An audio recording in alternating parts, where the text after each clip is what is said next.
You can make a delightful dump truck using 2 old matchboxes. You will also require 4 buttons to make a pair of wheels, a refill, 2 needles and a candle.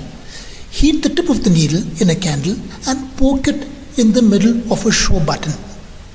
And then insert a 2 cm long old ball pen refill, which is act as a bush or a bearing, and then heat the tip of the other end of the needle and poke it in the other button. This way you'll get a pair of wheels, an axle and a bearing. The wheels will rotate very smoothly. Remove the drawer from the matchbox and cut out its side flap. Bend it down. Now glue the underside of this flap.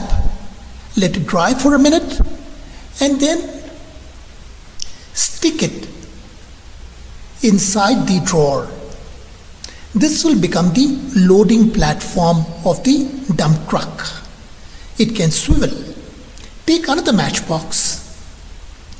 Take the outer shell and cut away 1/3 of it. Take the 2/3 part and stand it inside the drawer to make the driver's cabin.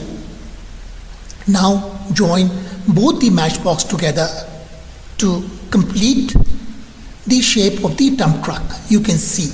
Now make a little hole in the driver's cabin and insert a toothpick. This would be the jack.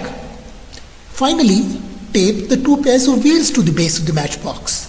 The wheels will rotate smoothly and you'll be able to move the dump truck smoothly on the table. In the end, load the truck with small pebbles. Then press the toothpick lever with a refill and you'd be surprised to see that the loading platform is raised and all the pebbles are unloaded. See this action once again. It's a very delightful sight.